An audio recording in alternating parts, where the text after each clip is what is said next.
Bismillahirrahmanirrahim. Assalamu alaikum, dear brothers and sisters. I hope all of you are doing well.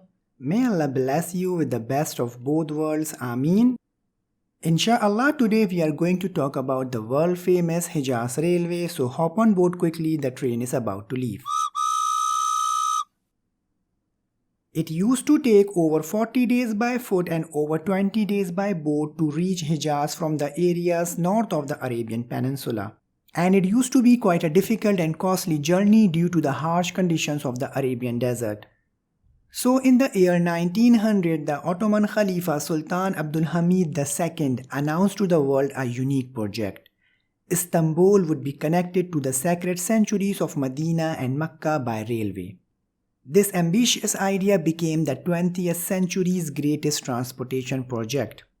For the first time ever, a streamlined and centrally controlled transportation system to the sacred Islamic cities were about to be established.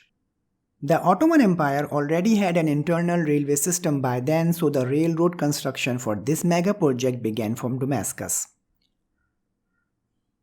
The railroad reached Dar'a in 1901, Amman in 1903 and Medina in 1908, spanning some 1300 kilometers from Damascus to Medina. The railway line could not reach Mecca due to the opposition of the local leaders who were not happy about this project as it threatened their caravan transportation system, which was very beneficial to them. The opening ceremony of Medina Hejaz railway station in 1908 also marked the very first use of electricity in the city. Travel time from Damascus to Medina took between 6 to 9 days on an average, and less money was spent per person making the trip. Damascus to Medina camel journey used to cost £40 with great hardship, whereas you could easily reach Medina for just £3.5 using the Hejaz railway. The Hejaz railway also provided travel opportunities to the physically disabled individuals, low-income groups, women and children. It was a dream travel mode for every pilgrim, increased Ottoman prestige around the world and created jobs at the time of high unemployment. By the year 1912, it was transporting 30,000 pilgrims a year, but by 1914, the annual load had increased to 300,000 passengers. So what happened to this mega project? The Hejaz Railway was not just a project to make pilgrimage easy. The idea was first put forward in 1864 in the Ottoman circles. For the Ottomans, the fastest way to reach Hejaz was by sea, but the Ottoman Empire was facing a decline and they were at a continuous risk of getting cut off from the sacred cities of Islam by the European powers.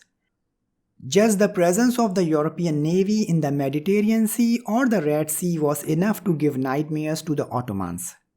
Loyalty of the Arabs was also doubtful, so the Khalifa needed a way to deploy troops and supplies in the Hejaz region if any misadventure take place.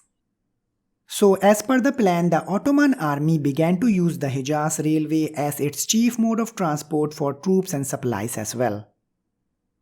The Hejaz railway was regarded as the Iron Silk Road for the Ottoman because of its vital political, economic and social influence on the region. Therefore, it was severely damaged during World War I by Lawrence of Arabia and the Arab rivals.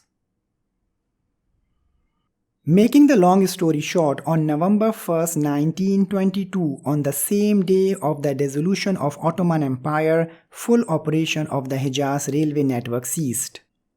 Here is a timeline showing how the 20th century's greatest transportation project saw its fate in just 22 years. I hope you learned something new today and liked the content. If you want more similar content, then please do consider joining my course, The Prophetic Administration. You can also help by donating to support the development of similar free content, so kindly do consider about it. That's it for now. Take care. Assalamu alaikum.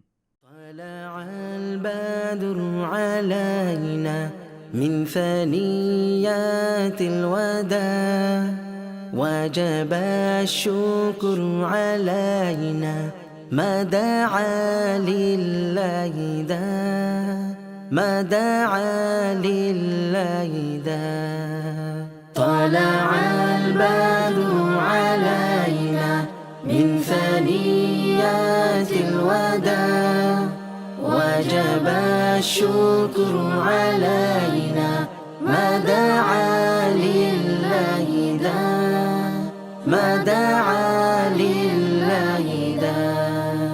All the white moon rose over us from the valley of Wada, and we all wait to show thankfulness where the call is to Allah.